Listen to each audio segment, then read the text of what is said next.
What if the very tools we gave our children to keep them safe are the same ones quietly unraveling their mental health?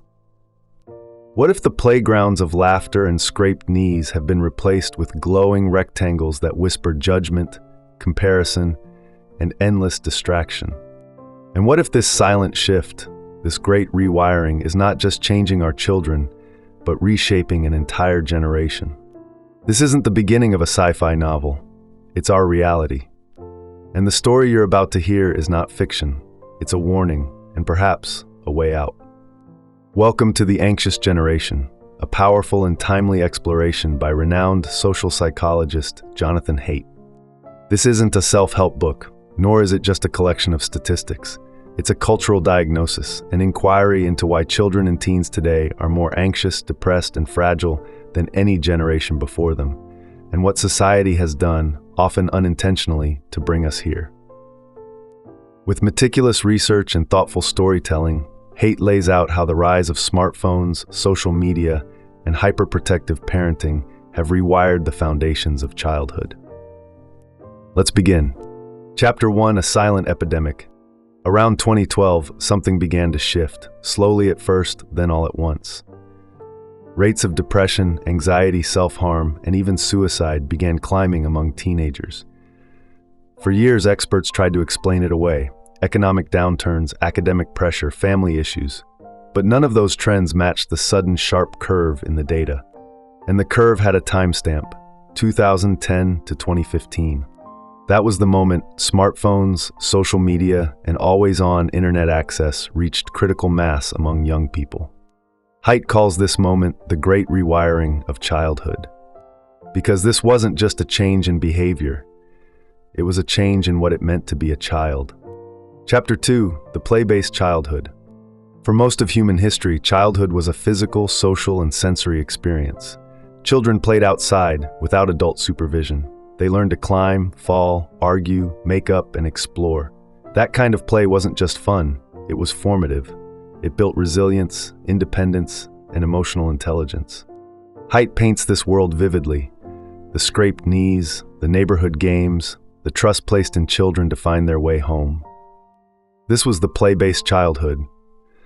It taught kids how to handle risk, navigate conflict, and solve problems face to face.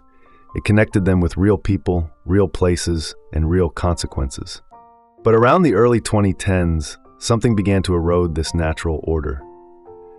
Instead of forts and bikes, children got iPads and TikTok. Instead of friends at the park, they got followers on Instagram. And slowly, play became digital. Childhood became curated, and emotions, once expressed openly, were filtered through screens and emojis. Chapter 3: The Phone-Based Childhood. The opposite of the play-based childhood, Haidt says, is the phone-based childhood. Here, kids are tethered not to each other but to devices. Screens become both the playground and the parent. They mediate friendships, fuel comparisons, and interrupt sleep. The online world becomes a mirror, but a distorted one. In this world, kids are constantly being watched, judged, and liked, or not. Social media, especially for teen girls, turns into a performative stage where the pressure to curate the perfect version of oneself becomes overwhelming. And because it's 24/7, there's no escape. The boundaries between online and offline collapse. There's no refuge. And it's in this new world that Haidt sees the roots of the mental health crisis. Chapter 4: Why are girls suffering more? The data shows something striking. Teen girls have seen a much steeper rise in anxiety, depression, and self-harm than boys in the last decade. Why? Haidt explains that girls, more than boys, are vulnerable to social comparison, relational aggression, and internalized criticism. Social media, especially platforms like Instagram and Snapchat, intensify all three. Girls don't just scroll, they evaluate. They measure themselves against carefully curated images of peers and influencers. Every like, every comment, every photo becomes a data point in their self-worth. And when conflict arises, as it often does among adolescents, it's not physical, but psychological. Bullying becomes subtle, constant, and public, and the damage, deep and long-lasting. Sleep suffers, self-esteem crumbles, And because girls are often encouraged to be good, they internalize pain rather than express it, which makes the suffering invisible. Until it isn't. Chapter 5, Boys and the Drift Toward Disconnection. Boys aren't immune, but their struggles look different. They may not obsess over filters or social feeds, but they retreat into a world of video games, YouTube rabbit holes, and online forums. What they gain in entertainment, they lose in real-world connection. Instead of learning to manage emotions through relationships, many boys are drifting into isolation, emotionally detached, socially passive, and increasingly dependent on digital stimulation. For both boys and girls, Haidt warns, the result is a generation that is less resilient, more anxious, and emotionally underdeveloped. They know how to swipe, scroll, and snap, but they're losing the ability to talk, play, argue, and grow. Chapter 6, The Overprotected Child. Alongside the rise of smartphones, another shift took place. Parenting became hypervigilant. Stranger danger, academic pressure, fear of failure. Parents, often with the best intentions, began hovering, organizing every moment, solving every problem. What disappeared? Free play, exploration, risk-taking, independence. Haidt shares research showing that children need autonomy to develop courage and competence. When adults step in too soon, too often, kids don't learn how to deal with the world because they're never allowed to try. Combined with the digital world's constant pressure, this creates a dangerous cocktail. Kids who feel anxious, fragile, and unable to cope because they've never been given the chance to build those muscles. And so, Haidt asks, not just what are we exposing our kids to, but what are we keeping them from? Chapter 7, 4 Root Causes. Haidt distills the crisis into 4 root causes. The collapse of play-based childhood, the rise of the phone-based childhood, social media's emotional manipulation, the decline of child independence. Each of these, he argues, contributes to the epidemic of fragility, anxiety, and loneliness we see today. And yet the problem isn't just with the kids. It's with us, parents, educators, policymakers, who failed to see the consequences of this radical shift in how childhood works. But Haidt doesn't stop at the diagnosis. He begins to outline a path forward, a cultural reset that challenges what we think we know about safety, freedom, and connection. If the first half of The Anxious Generation is a warning, a map of how we got lost, then the second half is something more. Compass. It asks the hard question, now that we know what's gone wrong, what are we going to do about it? We'll explore Haidt's bold and practical vision for reclaiming childhood, from phone-free schools and delayed social media to rebuilding communities of trust and spaces of play. Because the anxious generation doesn't have to stay that way. They just need a new path. And that path begins with us. We saw the decline of free play, the rise of curated lives, and the unintended consequences of overprotection. But now, the question is no longer just why this happened. It's what can we do about it? Chapter 8, The Case for Phone-Free Childhood. Jonathan Haidt begins the second half of the book not with blame, but with possibility. He argues that we still have time to reverse the tide, to gently but firmly reclaim what childhood once was and can still be. His first and most urgent recommendation is simple but radical in today's world. Delay the smartphone. Haidt suggests that no child should own a smartphone before high school, not because technology is evil, but because young minds are not yet ready for the emotional weight of 24/7 connectivity, comparison, and distraction. He likens giving a smartphone to a 10-year-old to handing them a bottle of vodka or car keys, not because the phone itself is harmful, but because it opens a door into a world they haven't yet developed the tools to navigate.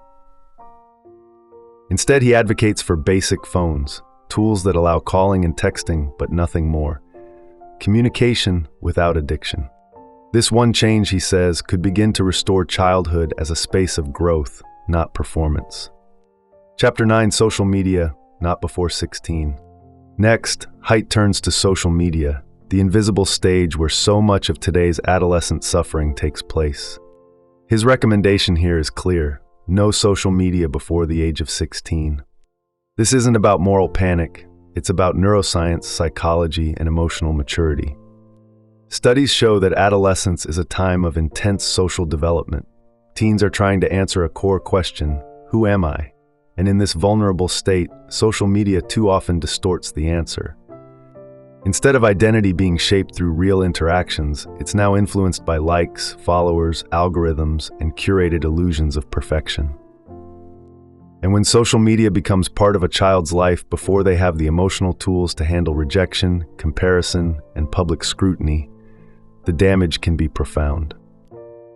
Haidt isn't calling for bans. He's calling for cultural norms, for families, schools, and communities to agree that waiting is not just okay, but essential. Chapter 10, Phone-Free Schools. From the home, Haidt shifts to the classroom. In a world where phones buzz and ping constantly, attention, deep, focused attention is under siege. Teachers compete with TikTok, students swipe during math, learning becomes fragmented. Haidt's proposal is straightforward: make schools phone-free zones. Not just locked-in backpacks, but truly inaccessible during the school day. When this has been tried, in France, in select US schools, and in private institutions, the results are promising. Better attention spans, richer class discussions, stronger friendships. It turns out that when phones disappear, human presence reappears. Lunch tables fill with conversation, hallways echo with laughter, eye contact returns. In removing the distraction, we make space for connection. Chapter 11, Bring Back Free Play. But reclaiming childhood isn't just about removing technology. It's also about restoring what was lost, especially the joy and learning that comes from free play. Haidt reminds us, play isn't just fun. It's how children learn to manage risk, navigate conflict, and develop a sense of control over their world. When kids build a fort, ride a bike alone, or negotiate rules in a game, they're not just playing, they're growing. But in today's world, fear has robbed them of these chances. Haidt urges parents and communities to slowly, carefully give freedom back. Let younger kids walk to the store. Let them solve their own playground disputes. Let them get bored and then figure out what to do. Because in that boredom, creativity is born, and in that independence, courage grows. 4 new norms for a healthier generation. To bring all these ideas together, Haidt proposes 4 cultural norms that, if adopted widely, could reshape the future of childhood. No smartphones before high school. No social media before age 16. Phone-free schools. More independence and free play in daily life. These aren't policies imposed from above. They're norms chosen from within, by parents, educators, and communities coming together to agree, enough is enough. The beauty of norms, Haidt explains, is that once they change, behavior follows quickly. When everyone's doing it, resistance fades. But the key is coordination. No parent wants their child to be the only one without a phone. No school wants to act alone. But when entire communities commit, real change becomes possible and powerful. Chapter 13, What We Owe the Next Generation. As the book nears its close, Haidt steps back. Not just as a researcher, but as a father, a teacher, and a human being. He asks, what kind of world are we preparing our children for? And more importantly, what kind of children are we preparing for the world? Do we want a generation that's constantly plugged in, yet emotionally disconnected? Or one that knows how to sit with silence, handle failure, and seek joy beyond the screen? The anxious generation, he writes, didn't ask for this world. We built it around them. But that means we can also change it, piece by piece, day by day, through small acts of courage and collective will. It starts with conversation, with noticing, with questioning what's normal, and asking if normal is healthy. Final reflections. The anxious generation is not just a wake-up call, it's an invitation to reimagine what childhood could be, simpler, freer, and more grounded in real connection. To see mental health not as a puzzle of chemicals and diagnoses, but as a reflection of culture, structure, and the spaces we create or erase around our young people. And most of all, it's a reminder that the solutions are not beyond us. They're already here, waiting in the courage to unplug, to protect what matters, and to trust that our kids can thrive if we just give them the chance. Thank you for listening to this journey through the anxious generation by Jonathan Haidt. If this story moved you, taught you something new, or gave you hope, we invite you to subscribe to Novobook for more calm, in-depth book explorations like this one. We'd love to know, what was your biggest takeaway from this book? Share your thoughts in the comments below. Your reflections matter. And if you think someone you know would benefit from this message, feel free to share this audio with them. Sometimes all it takes is one conversation to begin a new chapter. Until next time, this is Novobook. Stay curious, stay grounded,